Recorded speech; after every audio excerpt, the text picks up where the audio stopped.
Let's start with the true and false. First, when mu is 0, tu diminishes.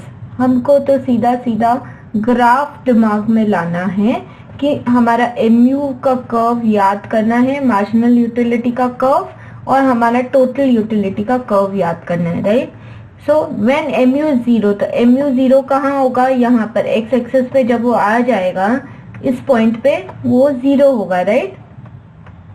So when mu is 0, total utility diminishes नहीं, तब तो point of सेशिटी होता है और total utility यहाँ पर पॉइंट ऑफ सेशिटी पे मैक्सिमम होता है. डिमिनिश तो वो उसके बाद होता है. So when mu is 0, tu diminishes. It is false. Tu is in fact maximum when mu is 0. So answer is false. Next, free goods have zero utility. Free goods की हमेशा ही जीरो यूटिलिटी हो, not true. पानी free मिलता है, लेकिन वही पानी यदि डेजर्ट में एक प्यासे आदमी के लिए है तो वो गोल्ड बेच के भी वो पानी खरीदेगा. तो हमेशा फ्री गुड्स की जीरो यूटिलिटी ही होती है. The statement is false. प्यासे आदमी को तो पानी ही चाहिए, अच्छे से अच्छा खाना दोगे तो भी नहीं चाहिए. सो फ्री गुड्स की जीरो यूटिलिटी हमेशा हो फॉल्स. जितना उस फ्री गुड्स की इंटेंसिटी ज्यादा होगी उसको यूटिलाइज करने की, उतना ही उसकी यूटिलिटी भी ज्यादा होगी, उतना ही उसकी वांट भी ज्यादा होगी. So third, marginal utility increases with increase in consumption.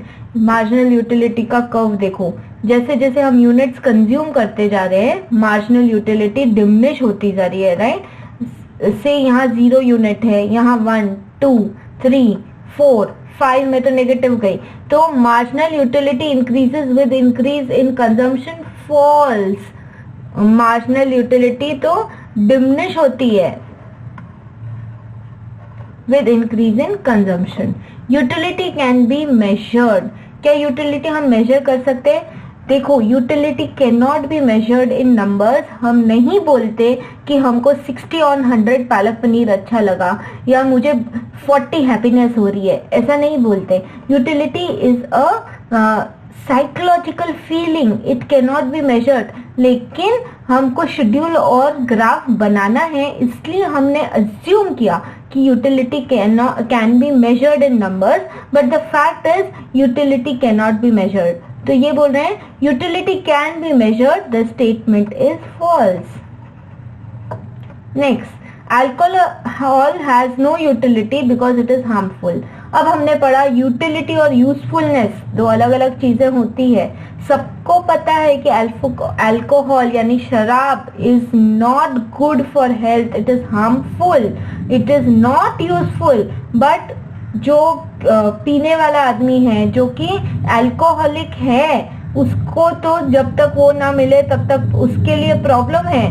तो अल्कोहल में भी उसको यूटिलिटी दिखाई देती है, इसीलिए तो वो उसको खरीदते हैं. सबको पता होता है कि शराब पीना हेल्थ के लिए खराब है, तो भी तो खरीदते हैं. So alcohol has no utility because it is harmful. The statement is एकदम false. Next, poison has no utility. अब पॉइजन जिसको चाहिए उसको चाहिए, उसके लिए वो पॉइजन भी यूज करने की चीज. यदि कोई मरना चाहता है तो उसके लिए यूटिलिटी हो गई. या कोई मतलब रोडेंट्स को मारना है जैसे रैट वगैरह और पॉइजन रखते हैं तो वो यूटिलिटी की चीज हो जाती है.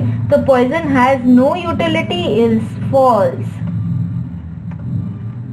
Utility can not be measured. Utility can not be measured मतलब यूटिलिटी को मेजर नहीं किया जा सकता. इट इज ट्रू, क्योंकि वो साइकोलॉजिकल चीज है, वो माइंड के स्टेट है utility. It can not be measured in numbers which is true. हम सब अज्यूम करते हैं कि यूटिलिटी हम नंबर में मेजर कर सकते हैं सो दैट हम शेड्यूल और ग्राफ बना सके. 8, utility depends upon intensity of want which is very true. जितनी हाई इंटेंसिटी होगी वांट की उतना ही ज्यादा उस प्रोडक्ट की यूटिलिटी लगेगी. Next question, which is also a subjective question of exam, objective question of exam. 9, utility is a subjective concept. Utility क्या subjective concept है. This statement is true. किसी को कुछ पसंद है, किसी को कुछ पसंद है। Utility depends from changes from person to person, उन लोग के अलग अलग टेस्ट प्रेफरेंस होते हैं, right. So utility is a subjective concept, true. Next, utility is the basis of demand, very true. यदि किसी चीज में यूटिलिटी दिखाई नहीं देगी तो हम उसको डिमांड भी नहीं करेंगे। Utility is the basis of demand. 11th, marginal utility and total utility are equal at initial state. ये रही इनिशियल स्टेट। यहाँ पर देखो मार्जिनल यूटिलिटी और टोटल यूटिलिटी इक्वल हैं, so the statement is true. First unit consume करने पर, first unit ये यहाँ यूनिट 1 आएगा, सो फर्स्ट यूनिट कंज्यूम करने पर हमेशा टोटल यूटिलिटी और मार्जिनल यूटिलिटी इक्वल होते हैं। Next, law of diminishing marginal utility explains economic behaviour of a rational user. हाँ, वो इकोनॉमिक बिहेवियर दिखाता है। जैसे जैसे हम एक एक और यूनिट कंज्यूम करते जाते हैं वैसे वैसे मार्जिनल यूटिलिटी डिमिनिश करती जाती है। तो यही होता है एक रैशनल यूजर के साथ, सो द स्टेटमेंट इज ट्रू। बाकी के ट्रू एंड फॉल्स हम करेंगे नेक्स्ट वीडियो में।